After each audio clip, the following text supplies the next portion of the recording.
Alaikum. Students, hopefully all of you are fine. This is your biology lecture.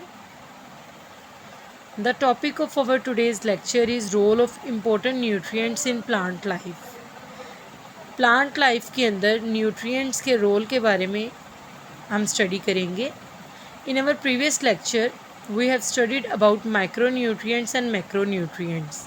Macronutrients ऐसे nutrients को बोलते हैं जो कि लार्ज क्वांटिटी में रिक्वायर्ड होते हैं, एंड माइक्रोन्यूट्रिएंट्स ऐसे न्यूट्रिएंट्स को बोलते हैं जो कि कम क्वांटिटी में रिक्वायर्ड होते हैं. But both of these type of nutrients have their important roles in plant life.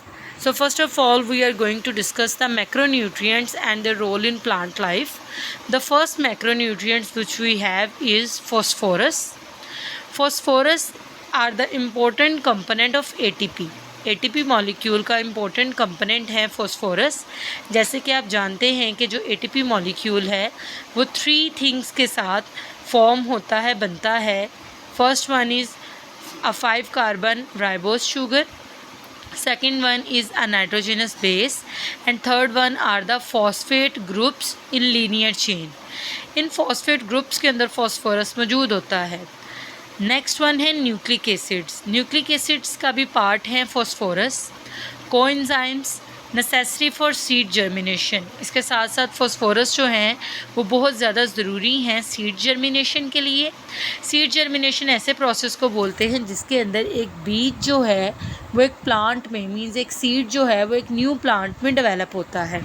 Photosynthesis के प्रोसेस के अंदर फॉस्फोरस इम्पोर्टेंट है, एंड प्रोटीन फॉर्मेशन के अंदर फॉस्फोरस इम्पोर्टेंट है. The next macronutrient is potassium. It regulate the opening and closing of the stoma.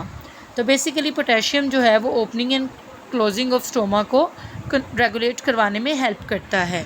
It reduces water loss from the leaves. So ये roles हैं जो कि पोटेशियम प्ले करता है प्लांट की लाइफ के अंदर. नेक्स्ट वन है sulphur. Sulphur are the important components of proteins, vitamins and enzymes. The last one is calcium. Calcium जो है वो एक्टिवेट करवाते हैं एंजाइम्स को.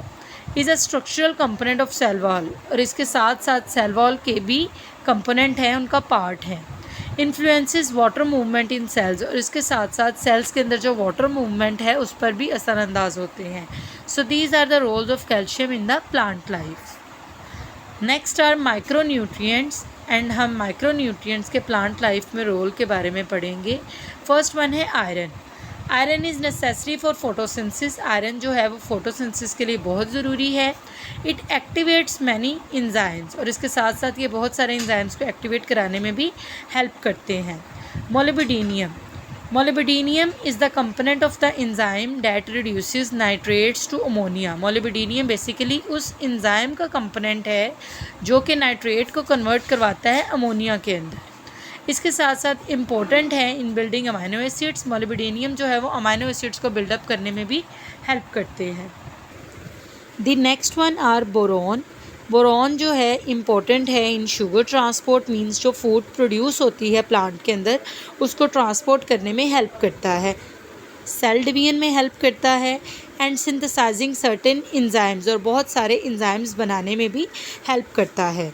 Next one is copper. Copper are important components of several enzymes. Copper basically बहुत सारे enzymes का important component है. Next one is manganese. They are involve in enzyme activity for photosynthesis, respiration and nitrogen metabolism. Zinc are required in a large number of enzymes. Zinc जो है वो बहुत सारे enzymes की रिक्वायरमेंट है. Chlorine are involve in osmosis of water. Chlorine basically water की osmosis में help करते हैं. Nickel are required in nitrogen metabolism. So these are the important micronutrients which play very important role in plant life. So students, आप इन दोनों tables को अच्छे से याद करेंगे, एंड इसके साथ साथ इनकी रिटन प्रैक्टिस करेंगे. ओके, अल्लाह हाफिज़.